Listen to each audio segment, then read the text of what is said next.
What's up, everybody, and welcome back to Fireside Giants. I'm your host, Anthony Rivardo, and today we're going to be talking about the New York Giants. Alex and I have looked at the wide receiver market, potential trade options, free agency options that the Giants could target to, unfortunately, replace Malik Nabers. Now, as we all know, yesterday it was confirmed Nabers is done for the season with an ACL tear, as the MRI confirmed. No Malik Nabers for the rest of the year is a massive blow for this Giants team. It's rather depressing for all of us Giants fans who knew this was probably going to be a losing season, but we were hoping at least to see some Malik Nabers highlight grabs amidst this losing season. I think back, Alex, to 10 years ago when the Giants were a middle of the road to even bad football team in 2014, 2015. Those seasons sucked. They won 5-6 games apiece. But every single week you were tuning in to watch the New York Giants because Odell Beckham Jr. was making a spectacular grab and having an elite performance. And that was the same vibe with Malik Nabers. Bad football team, but hey, you didn't want to miss the next Malik Nabers touchdown or highlight grab. And now that's not going to be there for the New York Giants this season. Of course, we've got a new reason to tune in. That's Jackson Dart. But Jackson Dart needs some help, and he's going to be traveling through the rest of the season without his number one wide receiver. But can the Giants add some talent to this team, add another receiver, another playmaker to the offense to help Jackson Dart finish out this season strong? That's what we're going to go ahead and discuss in today's episode. And we're also going to keep in mind that the Giants do not have a third-round pick in 2026. They traded that away to get Jackson Dart, so they are limited on draft capital. We're still going to discuss some of the names that have been thrown out there as potential trade candidates, but also take a look at some of these guys who maybe sign with the Giants as depth pieces rather than, of course, going all in for any of those blockbuster splashy trades. But we'll discuss them at any case because I know you guys really want to hear about, can the Giants bring in an elite WR2 mid-season? But Alex, how are you doing today, my friend? You know, tough loss for Malik Nabers, no longer here this season, but of course the Giants have some hope at quarterback. What can they do to add some talent to the playmaker core and help that rookie succeed this season?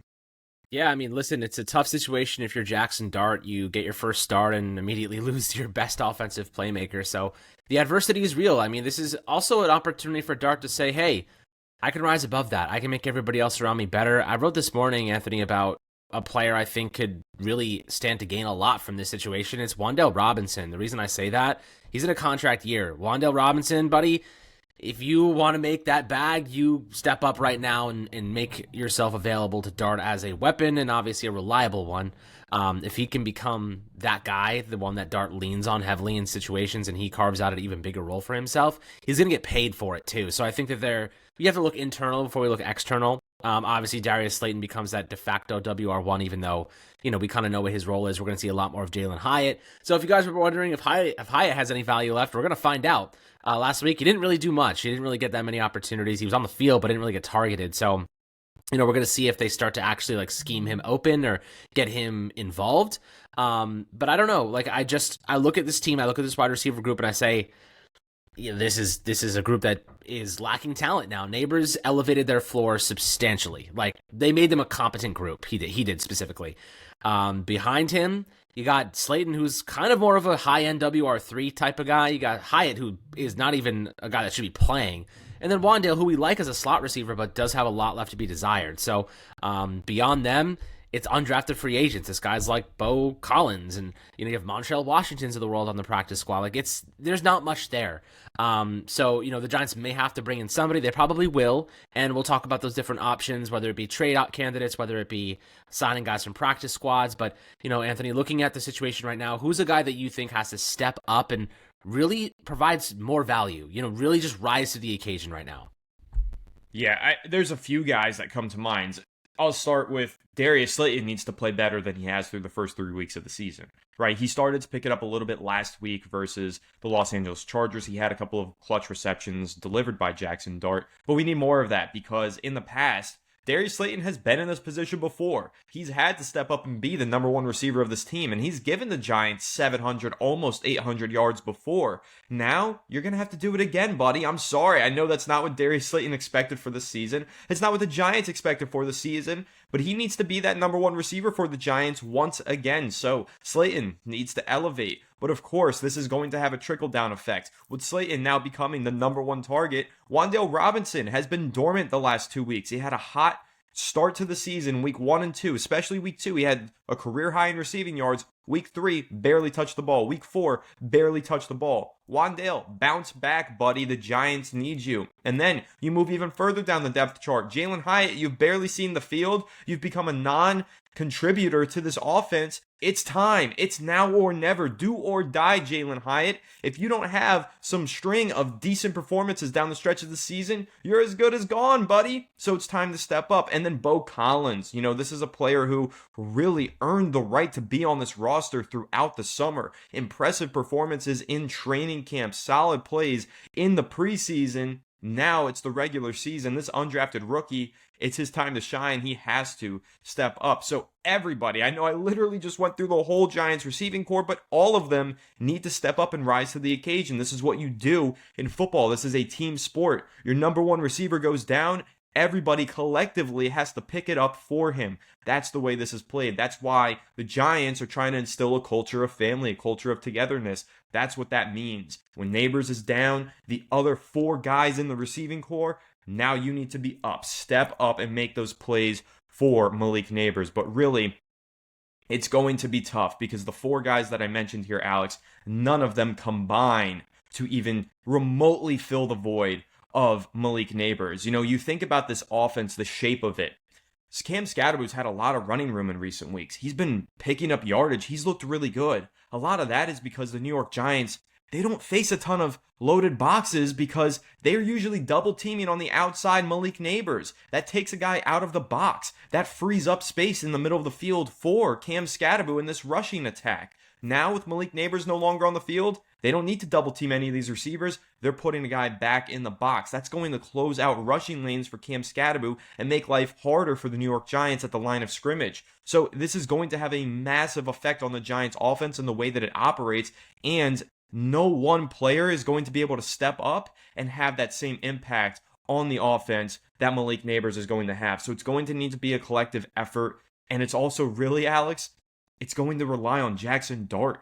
He's going to have to apply the pressure on those pass defenses to where they can't load those boxes. He needs to pick apart defenses and say, hey, you want to put an extra linebacker on the field? Well, now I'm going to hit you over top because you don't have that extra defensive back out there. It's actually going to come down to Jackson Dart picking apart defenses to make up for the loss of Malik Nabers, and that's a lot to ask a rookie quarterback. So what that all comes around to full circle here, they're going to need to add some depth at wide receiver, in my opinion. I don't think they can afford to go out there and make the big splashy play. But like I said, we'll talk about those big splashy options. But I really think they're just going to need to add depth to this receiver core because they have guys, Hyatt, Bo Collins, who can step up and maybe prove something here. But if they don't, what's your fallback option? Because right now the Giants don't have many. And that's where depth needs to be of the utmost importance. So, Alex, thinking about the depth, who could the Giants potentially add to this mix? I mean, adding talent and adding bodies are different things. Let's start with the one that's circulating on social media, bringing back Odell Beckham Jr. That one is, I wouldn't even call it unrealistic based on what he said about MetLife. I don't know if he wants to play MetLife again. So, he did say they need to change it. Obviously, he has many injuries documented on the field there, but I guess the question is, would he be willing to come back? Is he willing to play at MetLife again? If he is, that's someone I would consider because he is ready, he has been training, and he's experienced, and maybe there's a little bit of gas left in the tank that he can at least provide some value. It also would be fun for the fans. You know what I mean? I think that from a perspective of selling tickets, people will go see OBJ. People will go to the stadiums. From a business standpoint, yeah, bringing back OBJ probably is a good move because he's not going to cost you a bunch. On the other side of that, you don't really know what version of OBJ you're getting. So, that's kind of the big question mark. But again, you're bringing in a player like that as depth, not to be a primary, impact player. But let's be honest, this version of OBJ, whatever version he has right now, probably better than Bo Collins and probably better than Jalen Hyatt. So, I do think he would probably play some snaps quite quickly. But then there's other alternatives. People have mentioned you should go to the San Francisco 49ers and sign Isaiah Hodgins off their practice squad. He's a guy that stepped into the Giants fold a couple years back and made an impact. So, those are the cheaper options. You also could look internal to a guy like Montrell Washington, who did have a lot of really good opportunity and did have a lot of good plays with Jackson Dart during the summer and training camp and whatnot and preseason. So maybe that's someone they would look to give an opportunity, despite the fact his hands are quite bad. He does drop a lot of passes. I think I would look external. I'd be looking at other people's practice squads, seeing if there's anyone we know with a deeper wide receiver room than ours that have some talent there that maybe just didn't crack the fold. Maybe a guy that has experience with the Giants. The free agents obviously are not great. OBJ is like kind of the peak of that option. And then, we'll let you get your takes on those before we dive into like unrealistic kind of trade opportunities. Hey man, it's the NFL. Nothing is unrealistic. Anything can happen. If Joe Schoen wants to go out there and drop big stacks on a wideout, who's to stop him? I won't stop him. No, I might actually try and stop him because I don't think that's smart for this team. But yeah, let me talk about Odell Beckham Jr. because I want to see Odell Beckham Jr. back in Big Blue, man. Honestly. Like you said, for the vibes. Do it for the vibes. Do it for the culture. Do it for the energy in the fan base. Week 4, the Giants finally picked up a win. Jackson Dart had those stands filled, Alex. If you saw Week 3 versus the Chiefs, it looked like it was majority Chiefs fans in MetLife Stadium. Week 4 versus the Chargers, it was overwhelming majority New York Giants fans there to witness history, the first start of Jackson Dart's career. And those stadiums are going to be filled up with fans eager to see what Jackson Dart accomplishes this year. But if you want to compound that, you want to really get a large portion of this fan base back into it and excited to go to MetLife on Sundays, get Odell Beckham Jr. on that roster. He has so many Giants fans still. I know that his time with the Giants was a little bit rocky, and towards the end, quite controversial. And he made some enemies on his way out. And there were some Giants fans who said, I'm a fan of this guy for life. And there were other Giants fans who said, I never want to have to watch this guy play again. That's the truth and the reality of it. But the fans that love Odell, it's a larger quantity. There are a lot of fans who miss that guy and feel like he was wronged on his way out by Dave Gettleman and who feel like he didn't get a fair chance to win games with this team. The Giants were really bad when Odell was there. We all know that the Giants did Eli Manning dirty in the final stages of his career. That was when they also did Odell dirty in the eyes of many Giants fans. There's an opportunity here to right some wrongs and give this guy some closure and also give a lot of Giants fans that closure as well. So I think it makes sense from that perspective. Like you said, from a business perspective, from a reinvigorate the fan base perspective, it makes sense. But it only matters if it makes sense from a football perspective. And does it? Well, Odell Beckham Jr., what's he providing to the New York Giants at this stage in his career? Not a lot. He was with the Miami Dolphins for 9 games last year. He didn't make a single start. He had 9 receptions, 55 yards, and 0 touchdowns. He had a couple drops. He was not an effective wide receiver, not an effective football player. From a football standpoint, this guy is not fixing any of the New York Giants' problems on the offensive side of the ball, and that is the sad truth of it. I'm one of the biggest Odell Beckham Jr. fans you'll ever find. You look right behind me, there's a little mini speed helmet there signed by OBJ. I love the guy, but he is not going to help the New York Giants' offense on the field in 2025. However, he will help them behind the scenes. That's the argument that I will make, devil's advocate here, for signing Odell Beckham Jr. Outside of the fan base wants to see it, outside of it'll get asses in seats, Odell Beckham Jr. is also an excellent mentor. Go read up on what he did in 2023 to help Zay Flowers come into his own. Zay Flowers is now a WR1 for the Baltimore Ravens. He had a lot of learning experiences in that 2023 season and a lot of knowledge passed down to him by Odell Beckham Jr. Even last year, go read up on the relationship that Odell Beckham Jr. had with Jalen Waddle, Malik Washington, and some of those guys in that Miami Dolphins locker room. Odell Beckham Jr. is no longer a superstar player, but he still has superstar experience and knowledge to pass down to people. And I think that is valuable, and especially, Alex, and this is the point that I'm going to make here, Malik Nabers dealing with a devastating injury very early in his career, derailing what was a historic start to his career. Doesn't that sound like somebody we know? Doesn't that sound like Odell Beckham Jr.?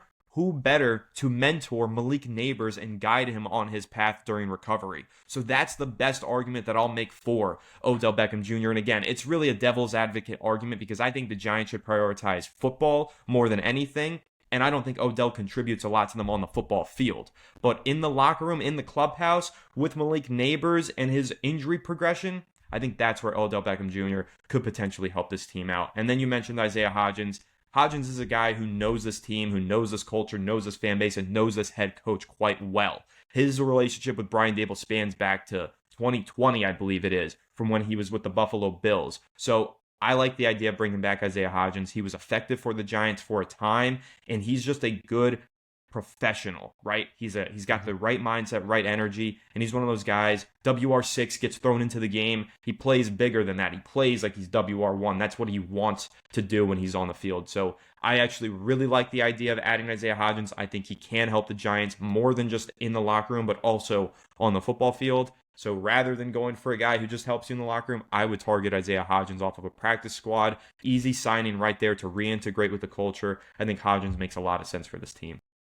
Yeah, for sure. I mean, OBJ, listen, like I said, probably better than Hyatt, probably better than Bo Collins, but he's not going to help you a whole ton.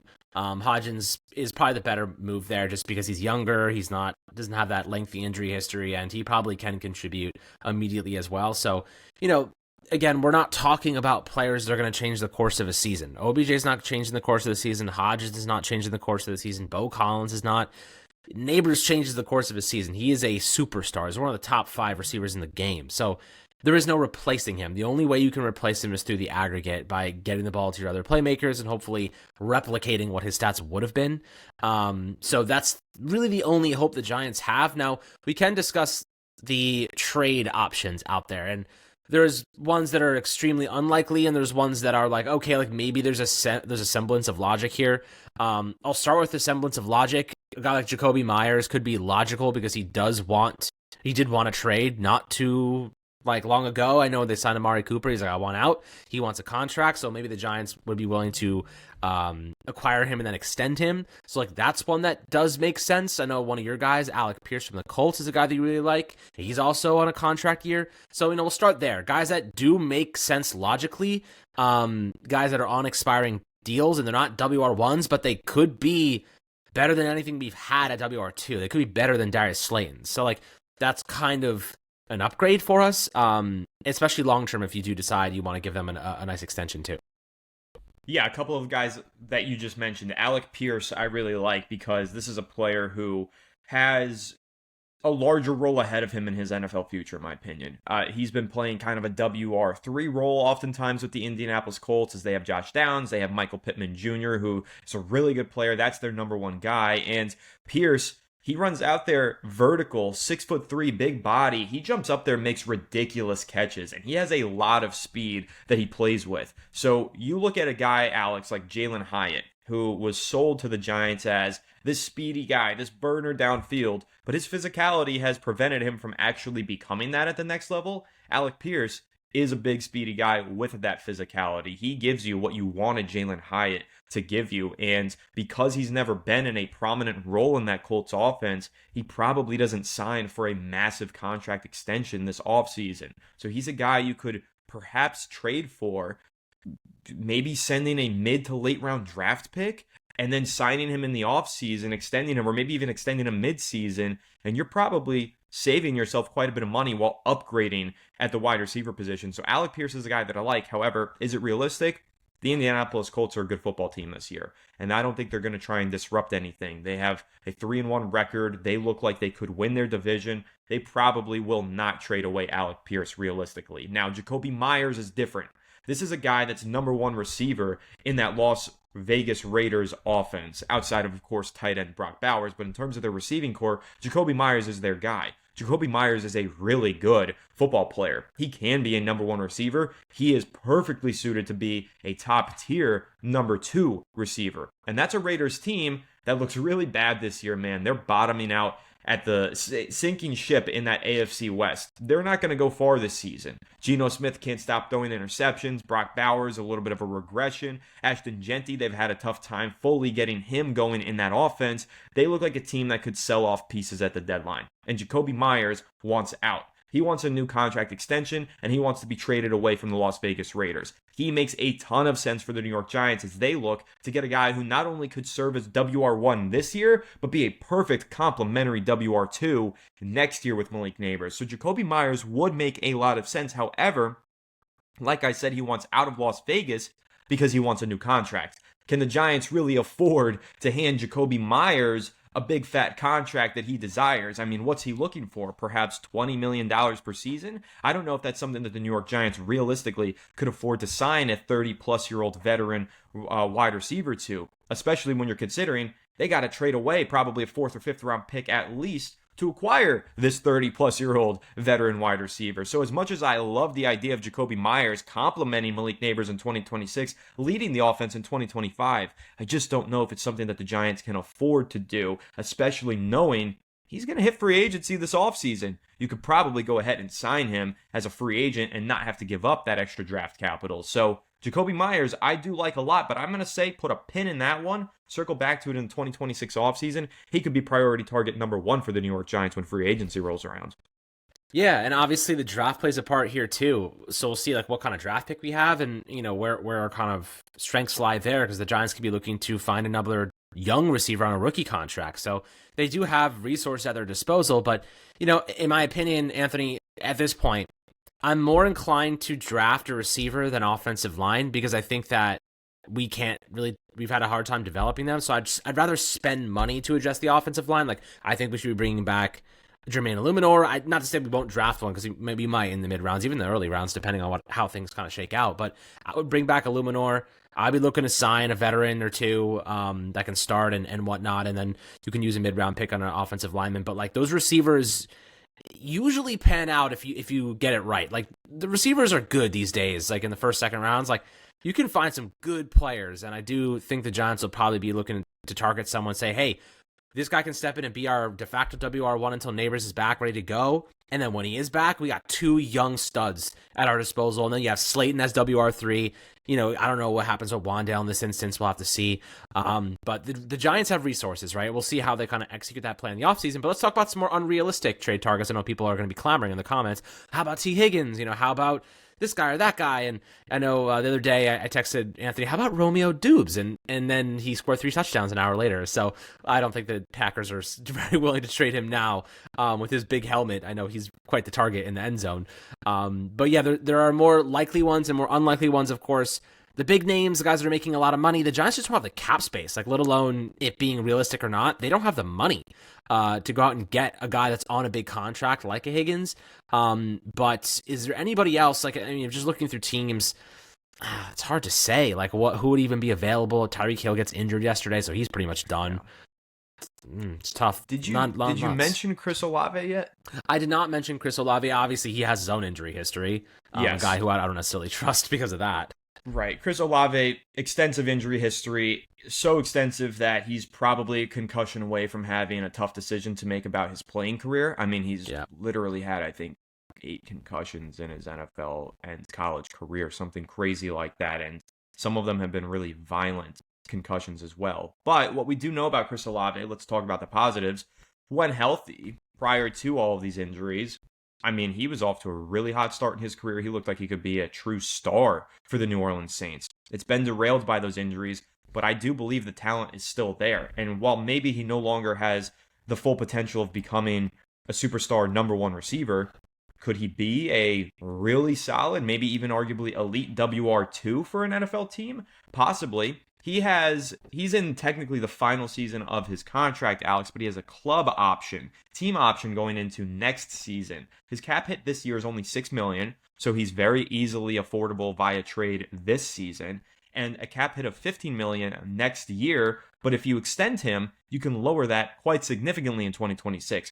He has the most affordable contract for the Giants to inherit, and considering his injury history, you probably could trade for Chris Olave for a mid-round draft pick. Again, Giants don't have a third-round pick, so they don't have a lot of mid-round draft picks that they can willingly sacrifice. Even a fourth-round pick, that's a tough sell because you're going to pick first round, second round, and then not again until round 5? How are you supposed to build a competitive roster in a rebuild if you're the New York Giants? I don't know. But if you want to get a guy who's got upside, who's young, who maybe you can get on a discount due to some injuries, look no further than Chris Olave. He would be the ideal candidate because of the affordable contract and the upside and potential that hasn't been realized due to injuries. What's your take, Alex, on a potential trade for Chris Olave? Listen, like you said, he's one injury, one concussion away from his entire career potentially being over. Acquiring a player like that, like you said, he has the talent to be a WR1. He has the talent to be a high-end WR2, like for a guy if he's complimenting Nabers.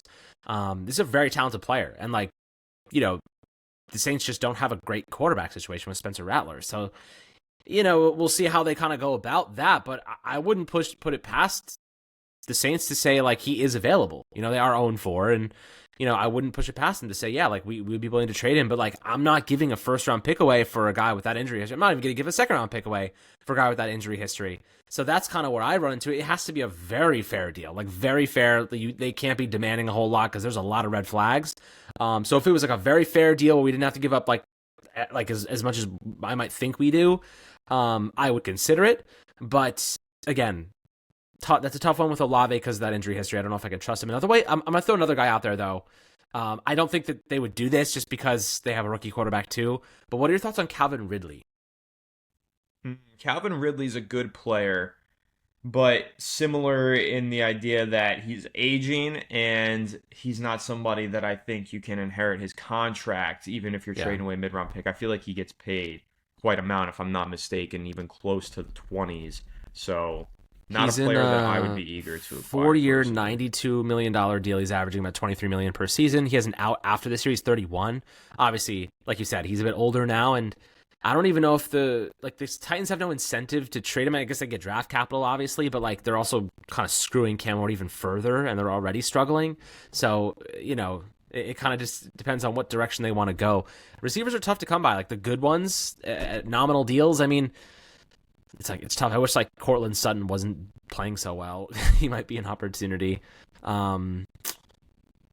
It's tough. I mean, when eventually the Chiefs are going to get back a whole bunch of players. So like maybe you try to like get Hollywood Brown or something like that. Like I don't know.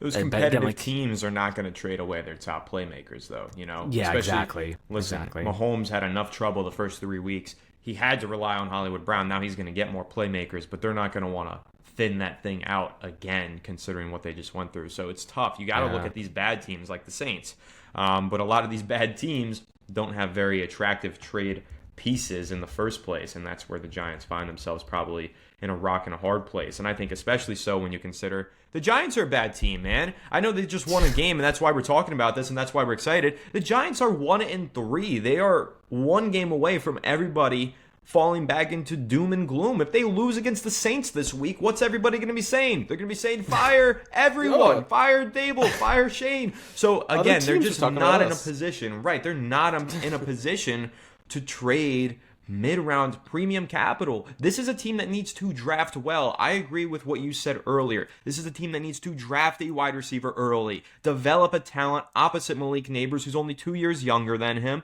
and have them grow together and create a dynamic offense for the future. The Giants really do need to find another dynamic playmaker, like a true elite guy, because when you look at all the top teams in the NFL, Alex, you look at the Ravens. They've got two. They've got Zay Flowers and they've got Derrick Henry. You look at the Eagles. I mean, they have three. They have Saquon, they've got Devontae Smith, and they've got A.J. Brown. All over the league. Look at the Lions, man. Their list of playmakers is so long. They have two elite running backs. They have two elite, arguably, receivers. You look at the best teams in the league, and they stack playmaking talent. The New York Giants, Malik Nabers going down as an injury should actually serve as a wake-up call for them. It should serve as a wake-up call that we shouldn't be relying on only Malik Nabers. We need to get another elite playmaker in here. This offseason, Alex, they did nothing to upgrade at wide receiver. They added a bunch of depth pieces. They added an undrafted free agent rookie in Bo Collins and another one in Daniel Cambry, who's on the practice squad, who's probably going to get called up. And we'll wrap up with those practice squad guys here. But this is a wake-up call for the New York Giants going into 2026. Need to add another elite playmaker to this offense. That's how you become a great football team, a juggernaut competing at the top of your conference, number one. And number two, that's how you expedite the process of developing a rookie quarterback or a second-year quarterback, since that's what Jackson Dart will be next year. Load up that offense with playmakers and give him every opportunity to spread the ball around and make big plays. That's going to need to be, in my opinion. I get the offensive line has been an issue for a long time for the Giants. Yes, that needs to be addressed too. But number one, to me, get an elite playmaker to pair with the one that you already have in Malik Nabers and have two elite playmakers to run into the future with.